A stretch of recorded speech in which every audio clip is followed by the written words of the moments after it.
इस वक्त की एक बहुत बड़ी खबर, मुख्तार अंसारी के भाई अफजाल अंसारी की संसद सदस्यता खत्म हो गई है। गैंगस्टर एक्ट में अफजाल को 4 साल की सजा हुई थी। गाजीपुर सीट से बीएसपी के सांसद थे अफजाल अंसारी। कृष्णानंद राय हत्याकांड में अफजाल अंसारी को सजा सुनाई गई है। इसी बीच अगले 2 दिन कर्नाटक में फिर प्रचार करेंगे पीएम। ये बड़ी खबर, मंगलवार को 3 जनसभाएं और रोड शो का उनका कार्यक्रम है। शाम 5 बजे कलबुर्गी में रोड शो करेंगे पीएम मोदी। बड़ी खबर है, बीजेपी अध्यक्ष जेपी नड्डा का कांग्रेस पर बड़ा हमला। जेपी नड्डा ने कहा कि मानसिक दिवालियापन की कगार पर है कांग्रेस। कांग्रेस का भाषा संयम समाप्त हो गया है, यह कहा है जेपी नड्डा ने। उधर सचिन पायलट से जुड़ी एक बड़ी खबर है। सचिन पायलट से मनमुटाव पर अशोक गहलोत का बयान आया है। हर पार्टी, हर राज्य में थोड़ा मनमुटाव होता है, ये गहलोत ने कहा है।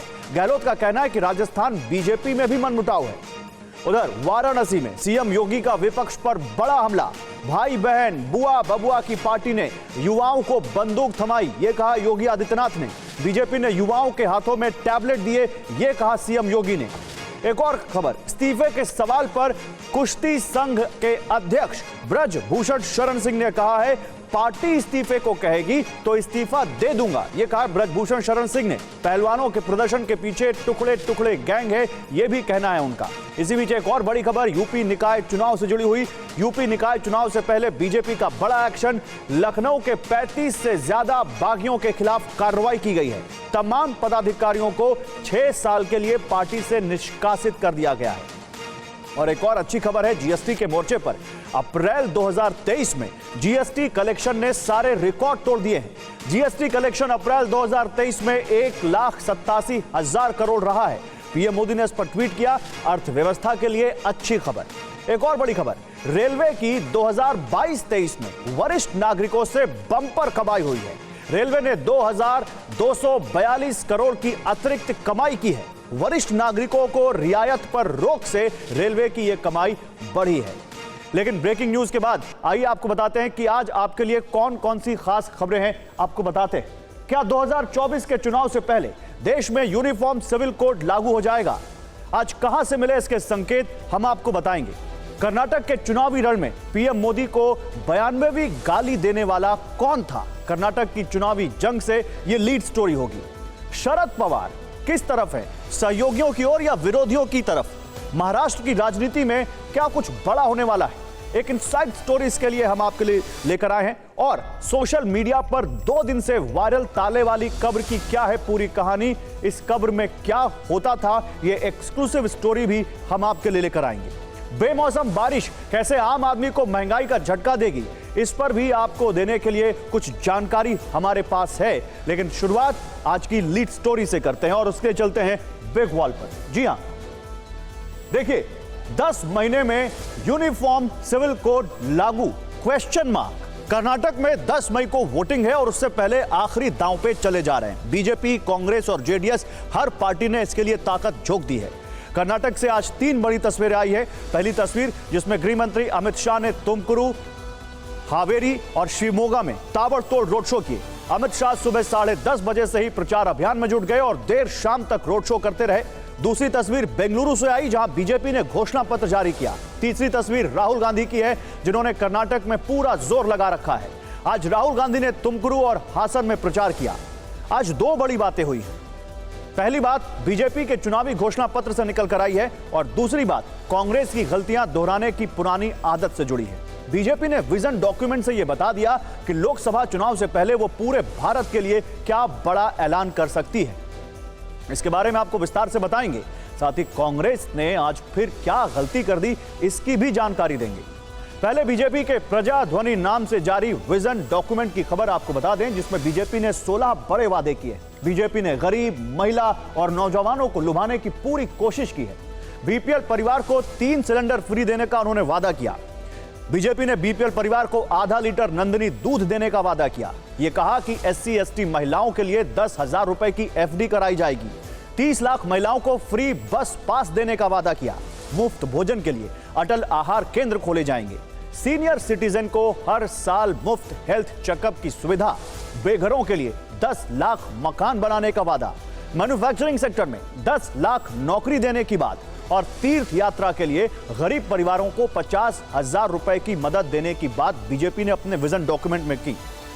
लेकिन बीजेपी ने प्रजाध्वनि विजन डॉक्यूमेंट के जरिए कांग्रेस की 5 गारंटी का जवाब देने की कोशिश भी की है।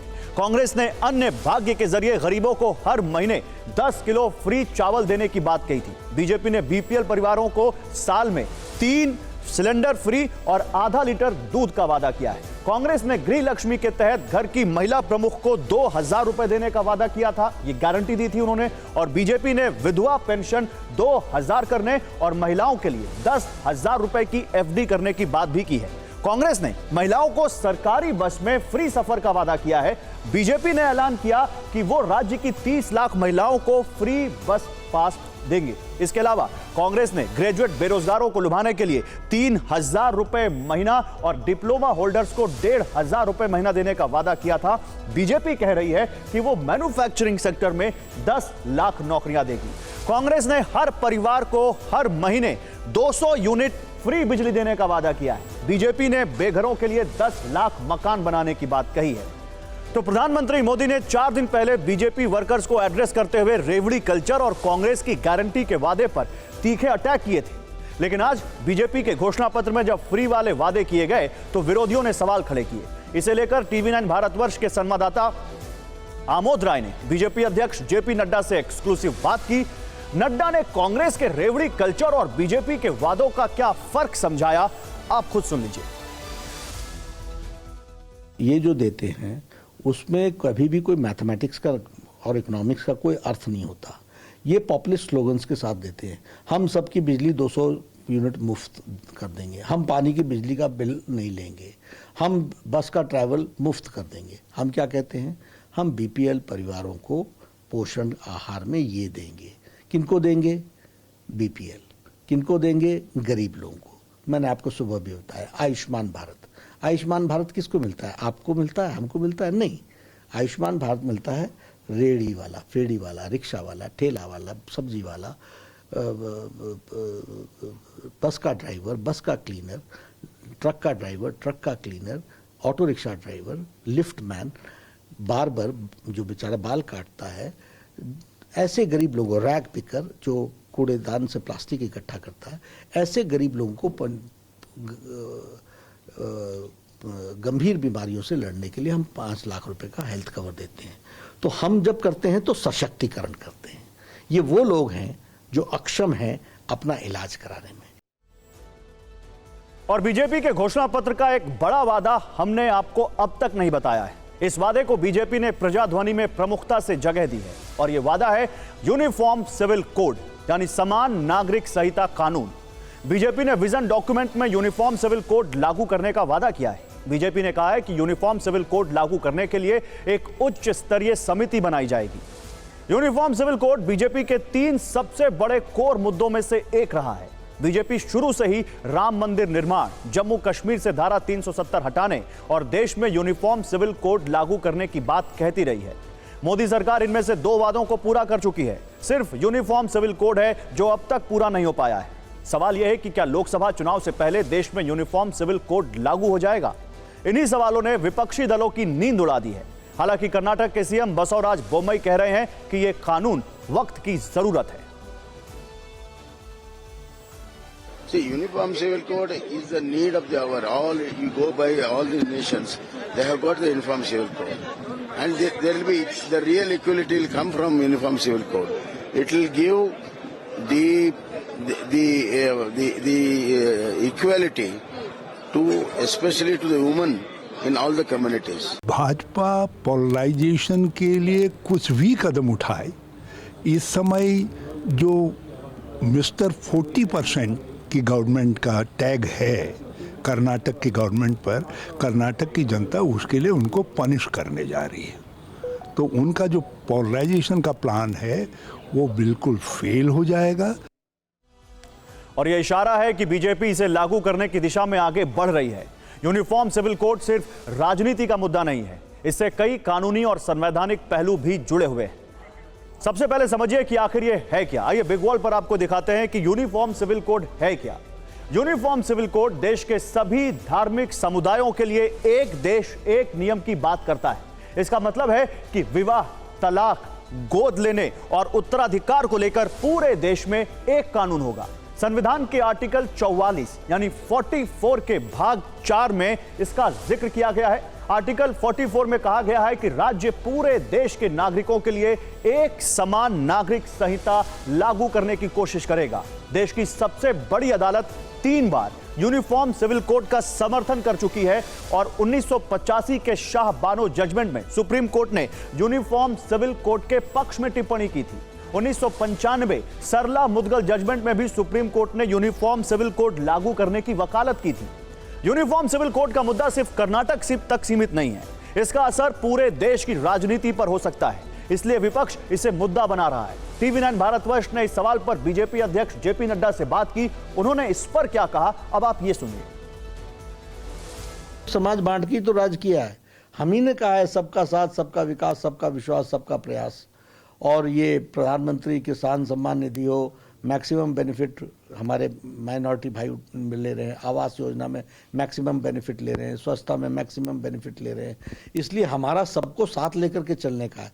ये फूट करो और राज करो, फूट डालो और राज करो, ये कांग्रेस की नीति रही है जो इन्होंने लंबे समय तक, हम सबको साथ लेकर के चल रहे हैं। और यूनिफॉर्म सिविल कोड का जहां तक सवाल है, ये संविधान निर्माताओं की इच्छा रही है, पार्लियामेंट्री कॉन्स्टिट्यूएंट असेंबली की डिस्कशन में है और समाज को सबको साथ ले चलने के लिए यूनिफॉर्म सिविल कोड की आवश्यकता है। हाँ, इसमें समरसता बनी रहे, इसलिए हाई पावर्ड कमेटी इनकी सब चीजों को डिटेल में वर्कआउट करे।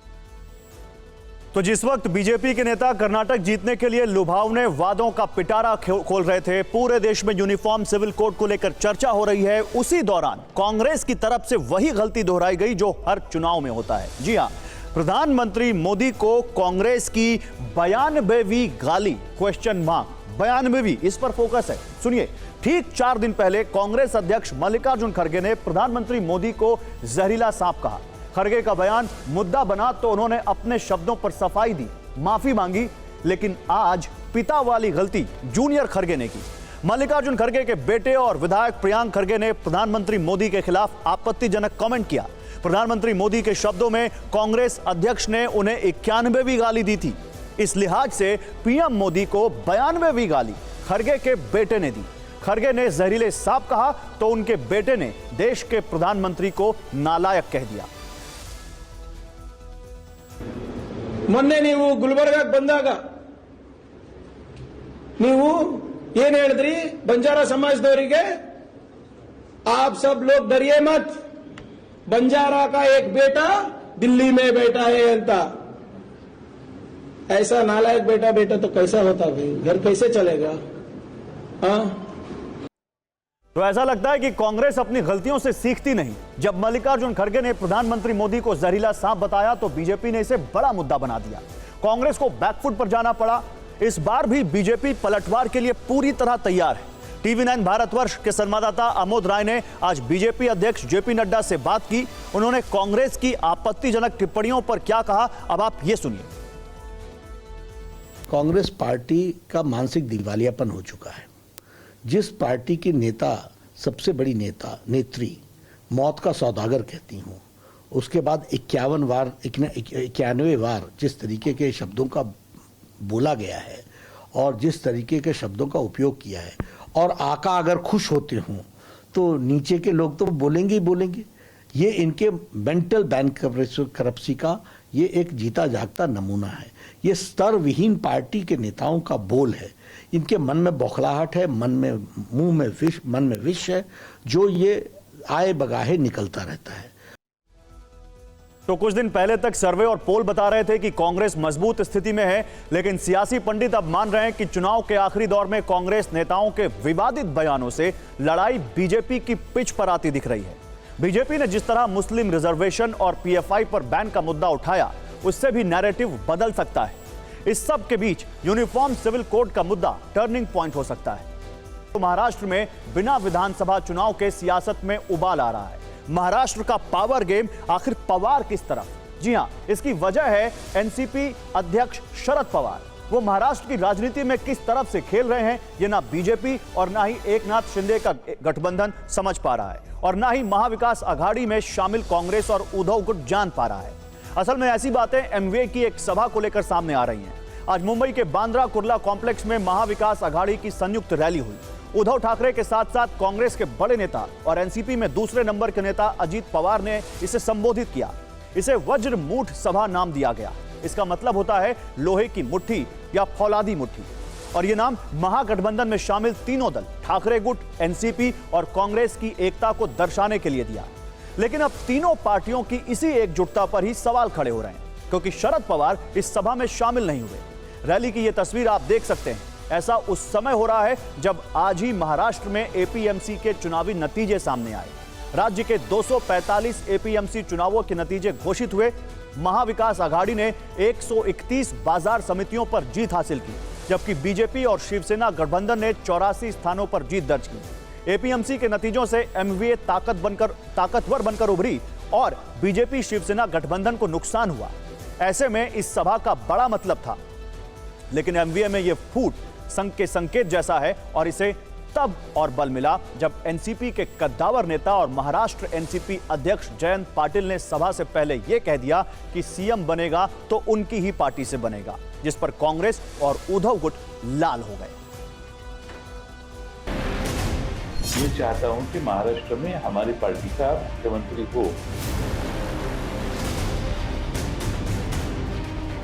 मुंगेरीलाल के सपने हैं, अभी कोई चुनाव नहीं है।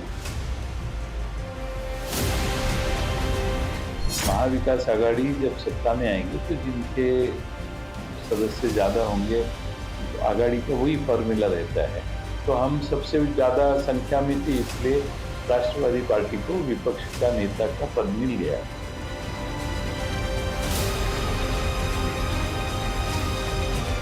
तो आने वाले दिनों में भी महाराष्ट्र विकास आघाड़ी का ही मुख्यमंत्री होगा। अपने अपने पार्टी के कार्यकर्ताओं को ऊर्जा देने के लिए इस प्रकार की बात कहनी पड़ती। तो पवार का पॉलिटिकल गेम साथी दलों के लिए भी समझ से परे। हाल के उनके ये 5 बयान यही बता रहे हैं। 26 अप्रैल को उन्होंने कहा कि रोटी पलटने का सही समय आ गया है, इसमें देरी नहीं करनी चाहिए। इस बयान को एनसीपी के अंदर ही नेता संगठन में बदलाव के संकेत के तौर पर देखने लगे, क्योंकि वजह अजीत पवार माने गए। 26 अप्रैल को ही शरद पवार ने संजय राउत के बयान पर जवाब दिया। राउत ने एकनाथ शिंदे की सरकार गिरने का इशारा किया था, जिस पर पवार ने कहा कि शिंदे सरकार गिरने की बात राउत को सूत्रों से पता चली होगी। इससे पहले पवार पीएम की डिग्री वाले मुद्दे पर भी अलग रुख अपना चुके हैं। तब कहा था कि किसकी क्या डिग्री है यह मुद्दा नहीं होना चाहिए, भ्रष्टाचार और महंगाई पर सरकार की आलोचना हो। पवार अदानी मामले पर जेपीसी मांग से भी सहमत नहीं दिखे थे। उन्होंने हालांकि बाद में यह जरूर कहा था कि वो विपक्षी एकता के कारण इस मांग का विरोध नहीं करेंगे। 2 महीना पहले जब राहुल गांधी लगातार सावरकर को ढाल बनाकर बीजेपी पर हमलावर थे, तब भी पवार ने ऐसे बयानों से दूरी बनाई थी और एमवीए की एक बैठक में तो बाकायदा उन्होंने सावरकर का यह कहकर गुणगान किया था कि उनके बलिदान की अनदेखी नहीं कर सकते। तो पवार के बयानों में खेल दिख रहा है।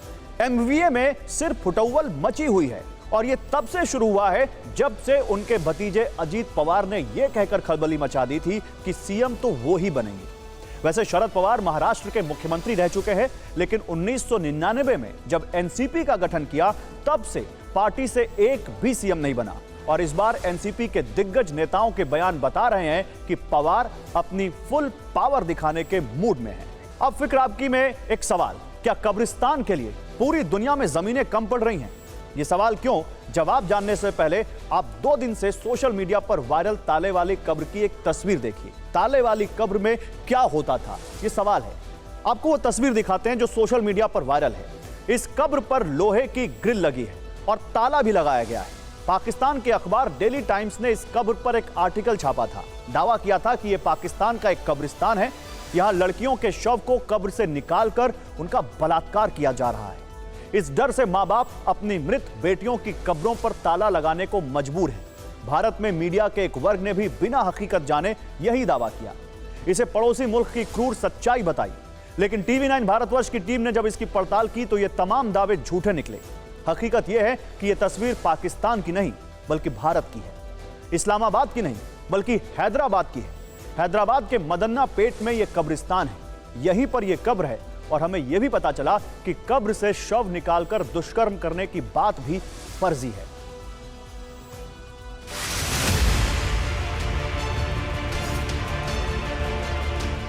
ये हैदराबाद की दराब जंग कॉलोनी है। बीच कॉलोनी में ये मुखबिरा सालारुल मुल्क कब्रिस्तान है। यहाँ दिख रही हरे रंग की इस कब्र की सच्चाई ये है कि करीब 4 साल पहले इसमें एक बुजुर्ग महिला के शव को दफनाया गया था। महिला के बेटे ने कब्र पर ग्रिल लगवा दिया, बाद में ताला भी लगाया। इसे लेकर अब 2 तरह की बातें सामने आ रही हैं। पहली ये कि कोई दूसरा अपने किसी मृत परिजन को यहाँ पर ना दफना पाए, और दूसरी ये कि कब्र एंट्री गेट के बिल्कुल करीब है और महिला के बड़े बेटे के मुताबिक यहाँ जनाजा लेकर आने वाले लोगों को तकलीफ होती, इसलिए ग्रिल लगाया गया। उन्होंने ताला लगाने की वजह भी बताई। हालांकि सोशल मीडिया पर वायरल इस तस्वीर में ये दोनों ही बातें गोल कर दी गईं। लॉक डालने का रीज़न ये है सर, जब हम स्टार्टिंग में लॉक नहीं डाले थे तो लोग ने क्या किया कि ग्रिल उठा के कचरा डालना शुरू करे। आप ये कचरा देख सकते हैं, तो मैंने उसको लॉक डालना शुरू किया। बाकी का उससे हटके कोई रीज़न नहीं है, कोई उसका दूसरा वो नहीं है। अब सवाल यह है कि सोशल मीडिया पर यह तस्वीर कहां से वायरल हुई, तो इनसे मिलिए। ये हैं अब्दुल। काफी वक्त पहले ये इसी कब्रिस्तान में किसी के जनाजे में शामिल होने आए थे और कब्र देखकर हैरत में पड़ गए थे। इसके बाद ताले वाले कब्र की यही तस्वीर फेसबुक पर पोस्ट की थी, लेकिन चंद रोज पहले किसी ने वहां से ये तस्वीर चुराई और पाकिस्तान के नाम पर फर्जी खबरें फैलाई। जब ये बात अब्दुल को पता चली तो वो दोबारा कब्रिस्तान पहुंचे। इस बार तस्वीर लेने के साथ साथ वीडियो भी बनाया, उसे फेसबुक पर दोबारा पोस्ट किया और दुनिया को सच्चाई बताई। जब मैं फेसबुक यूज कर रहा था तो मेरे को दिखने में आई कि ऐसा ये गैर गलत बातें हो रही थी सोशल मीडिया पे। तो मैं बोला ये तो मैं मज़ार देखा हुआ हूँ। तो फिर जब ही आया मैं आखिर में यहाँ के फोटो लिया, फोटो लेके वायरल करा। तो बोला कि ये कोई लोग बोले कि ये पाकिस्तान की है, मगर ये पाकिस्तान की नहीं है। यानी ये कहानी शवों से बलात्कार की नहीं है, बल्कि शायद कब्रिस्तान के लिए कम पड़ती जमीनों की है। अपने पूर्वजों की कब्र को बचाने के लिए लोग इस तरह के कदम उठाने को मजबूर हैं और ये फिक्र करने की बात है। तो टीवी 9 की टीम ने इस मामले पर हैदराबाद के मुस्लिम धर्मगुरुओं से बात की। उन्होंने कब्र खोदकर नए शव दफनाने और लॉक लगाने वाली दोनों ही बातों को शरीयत के खिलाफ बताया। इसी मुद्दे पर अब AIMIM चीफ असदुद्दीन ओवैसी का बयान भी सामने आया है। उन्होंने मीडिया पर तंज कसा और इसी बहाने मुस्लिम कार्ड चलने की कोशिश भी की। मीडिया ने चला दिया कि पड़ोसी मुल्क का कब्रिस्तान है। अबे हैदराबाद का कब्रिस्तान है, पड़ोसी मुल्क का नहीं है। तो बताया कि हैदराबाद के कब्रिस्तान को पाकिस्तान का कब्रिस्तान, और बताया कि उसको जाली इसलिए लगा दी गई क्योंकि बाज गंदे लोग हैं जो बदफेली करना चाहते थे उस मुर्दे से। और जब हमारे लोगों ने बताया कि भैया ये कब्रिस्तान हैदराबाद का है, तो पूरे मीडिया के लोगों को समझ में नहीं आया कि हमेशा एक हैदराबाद में आकर क्यों फंस जाते हम लोग।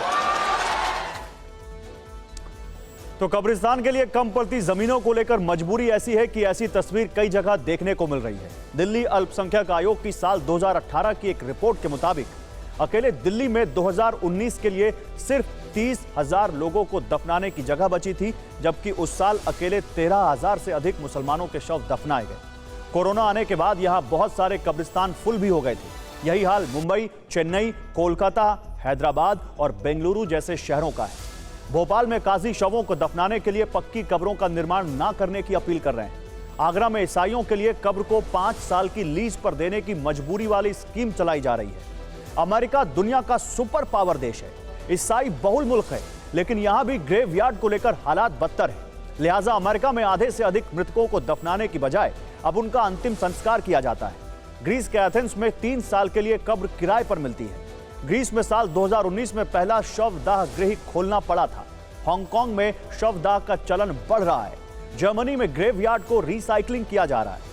इजराइल में साल 2019 में एक अंडरग्राउंड सुरंग बनानी पड़ी थी ताकि लाशों को वहां पर रखा जा सके। तलाक अब तारीख पर तारीख नहीं। आपने अक्सर शादी के लिए सुना होगा कि मियां बीवी राजी तो क्या करेगा काजी, लेकिन अब कुछ ऐसा ही तलाक के मामलों में भी होगा। अगर आपके घर या परिवार में कोई दंपति एक दूसरे से सहमति के साथ तलाक चाहता है, उन्हें लगता है कि उनके रिश्ते में अब सुधार की कोई गुंजाइश नहीं बची, तो उन्हें अलग होने के लिए अब इंतजार करने की जरूरत नहीं है, क्योंकि सर्वोच्च अदालत ने उन्हें सुप्रीम राहत दी है।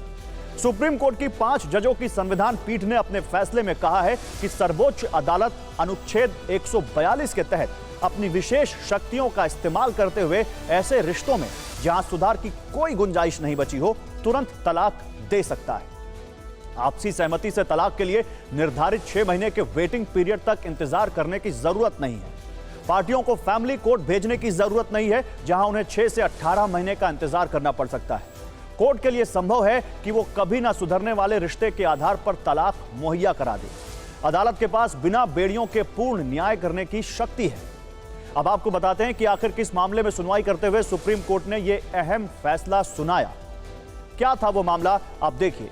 2014 के शिल्पा शैलेश बनाम वरुण श्रीनिवासन केस में यह फैसला आया है, जिन्होंने संविधान के आर्टिकल 142 के तहत तलाक मांगा था। मामले की सुनवाई में 2 जजों की बेंच ने सुप्रीम कोर्ट की शक्ति पर विचार करना जरूरी माना। 2016 में मामला 5 जजों की संविधान पीठ को भेज दिया गया। पीठ के सामने मुख्य मसला यह था कि क्या हिंदू मैरिज एक्ट की धारा 13B के तहत आपसी सहमति से तलाक के लिए जरूरी वेटिंग पीरियड को माफ किया जा सकता है या नहीं।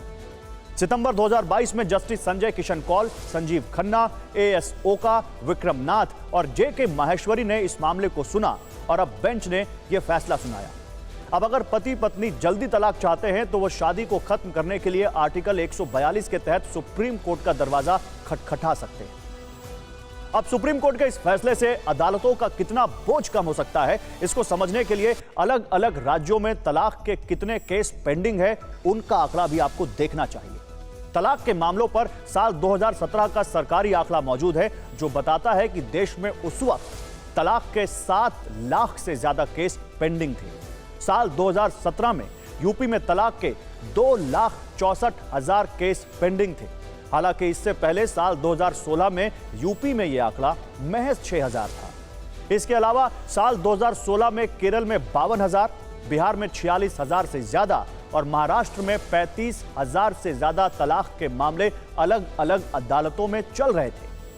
अंदाजा लगाया जा सकता है कि तलाक भी देश के लिए कितनी बड़ी समस्या है। हालांकि अब सुप्रीम कोर्ट के फैसले से उम्मीद है कि सहमति से तलाक चाहने वाले दंपति को लंबा इंतजार नहीं करना पड़ेगा। आज मई महीने का पहला दिन है। अक्सर ये वो वक्त होता है जब लू के थपेड़े लगते हैं, लेकिन मौसम ने इसी दौरान कैसी करवट बदली है और क्या ये महंगाई की आहट है? क्योंकि मई में चिलचिलाती गर्मी पसीने छुड़ाती है, दिन रात दबाकर एसी चलते हैं, लेकिन हो क्या रहा है, ये सब कुछ बिल्कुल इससे उलट है। पसीने की बूंदों की जगह बेमौसम बारिश की बूंदें हैं और एसी की जगह कई घरों में आज गीजर चले हैं। गर्मी तो जैसे छुट्टी पर चली गई है। मई के महीने में देश के 1-2 नहीं बल्कि उत्तर से लेकर दक्षिण तक करीब 11 राज्यों में ओले और बारिश का दौर जारी है। मैदानों में बारिश हो रही है तो पहाड़ों पर इस वक्त बर्फ गिर रही है। दिल्ली, यूपी, उत्तराखंड, महाराष्ट्र, मध्य प्रदेश के साथ गुजरात और तेलंगाना तक बारिश ही बारिश है। लेकिन क्या आप जानते हैं, मई महीने में गर्मी से यह राहत आने वाले दिनों में नई मुसीबत का सबब बन सकती है। बेमौसम बारिश कई राज्यों में आफत बनकर बरस रही है। पंजाब और महाराष्ट्र जैसे राज्यों में किसानों को भारी नुकसान पहुंचा है। कई हेक्टेयर में फसलें खराब हो गई हैं और इसका असर महंगाई की शक्ल में आम आदमी की जेब पर भी पड़ सकता है। कैसे, अब जरा ये समझिए। बेमौसम बारिश से गेहूं, सरसों, कपास, आम के साथ चना और मसूर की दाल जैसी फसलों को नुकसान पहुंचा है। पंजाब में 4 लाख हेक्टेयर गेहूं की फसल खराब होने का अनुमान है और किसानों के 2600 करोड़ डूबने की आशंका है।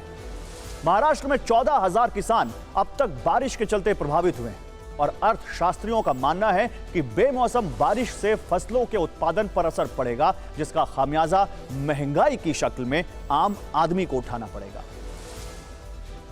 देखिए, वो तो जीडीपी का करंट डेटा को उस हिसाब से हम फिगर कन्वर्ट कर सकते हैं, लेकिन एक मेजर नुकसान है देश को, देश के आम आदमी को, देश के किसान को एक मेजर नुकसान हम कह सकते हैं। अगर फसल कमज़ोर होती है तो उसका इम्पैक्ट सब जगह आएगा, सिर्फ जो है किसान भाइयों तक सीमित नहीं रहेगा। उसका इम्पैक्ट कल को पूरे देश की इकोनॉमी पे कहीं ना कहीं दिखाई देगा। सरकार को और सरकारी तंत्र को पहले से इस मौसम के बदलते हुए मौसम के मिजाज को देखते हुए इसकी पहले से तैयारी करके रखनी चाहिए कि ये परिस्थिति ऐसी ना खड़ी हो जाए कि फिर सरकार के लिए महंगाई को नियंत्रण करना बड़ी मुश्किल से, जो महंगाई थोड़ी बहुत नियंत्रण में आई है, वो फिर से कहीं लगाम से बाहर हो जाए।